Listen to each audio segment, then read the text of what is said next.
So once again, our annual UK Nationality Consults are coming up. Are you excited to be coming back to South Africa?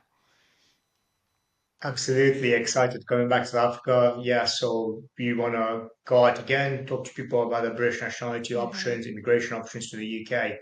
We've got some obviously very recent developments that I want to share with those in South Africa. Amazing. So let's talk a little bit about how South Africans can qualify for British citizenship. South Africans will qualify for British citizenship, and I think more so now than they have in the past. So we saw a big chunk of them qualifying in and around 2018, where there was a Supreme Court judgment in the UK that allowed citizenship to go from a particular grandparent. Now, since 2022, it can be one of three grandparents basically that will give rise to citizenship. And in fact, of lately, we've even managed to convince the Home Office of using the paternal grandfather, which has been a no-go area in the past. So now we've got potential claim for South Africans born in a certain time period, of course, with maybe any grandparents born in the UK. Whereas in the recent past, it's always been more maternal due to the gender discrimination. So I think the biggest route so far we've seen is usually a grandparent born in the UK. Of course, other ingredients have to come right: date of birth, place of birth, and which grandparent it is sometimes. Cool. And what are some of the usual methods? Yeah, so the usual method is always been around the double descent.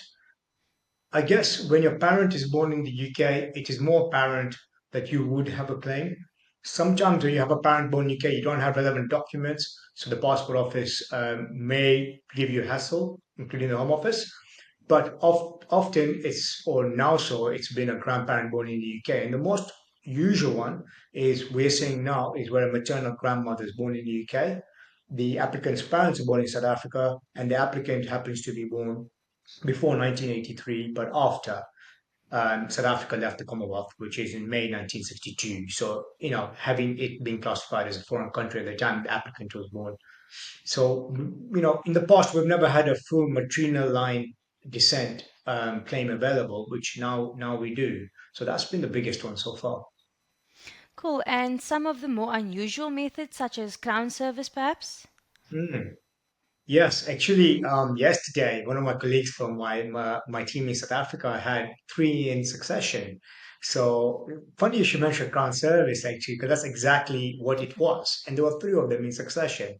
So first one was agricultural officer. So someone who had born in the UK, the grandparent, born in the UK, doesn't matter when, had been sent out to work for the Southern Rhodesian government as an agricultural officer, and that would be deemed as crown service, having recruitment having taken place in the UK.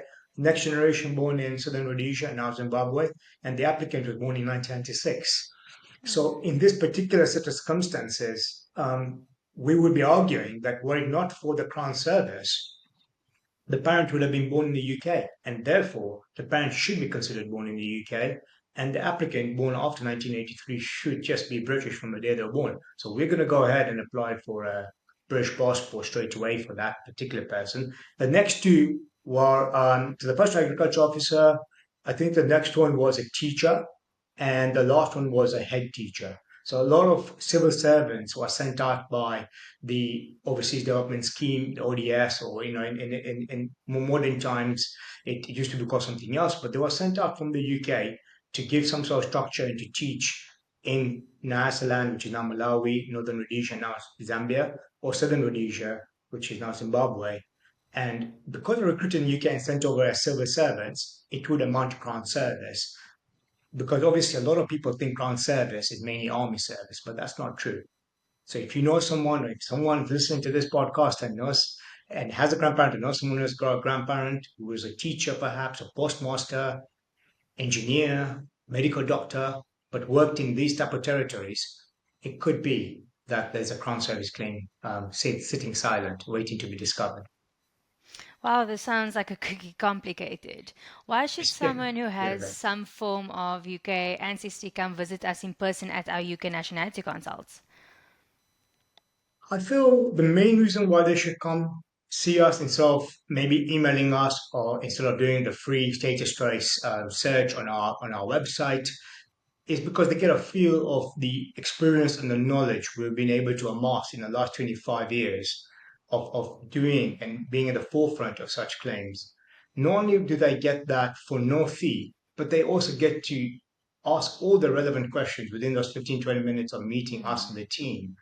Lastly, it of course is nice to meet people and to share stories.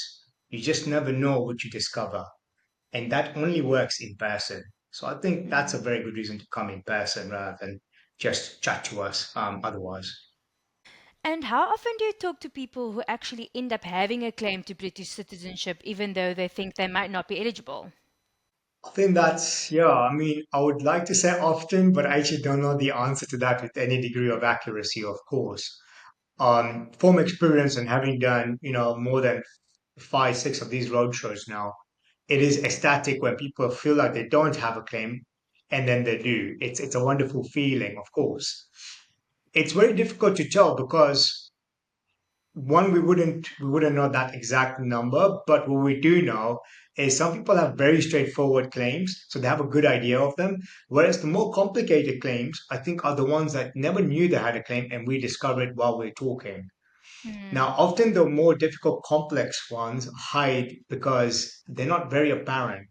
So, for example, parents being married before 1949, as a layperson, one wouldn't know that matters, but actually it does. And that often leads to a claim. So it's often a discovery on the spot, which is exactly why I think this having an in-person meeting helps us ask the right questions because it's not often that the client will present the right evidence without having Mm. been, so Yeah. pursued and asked that particular document or question.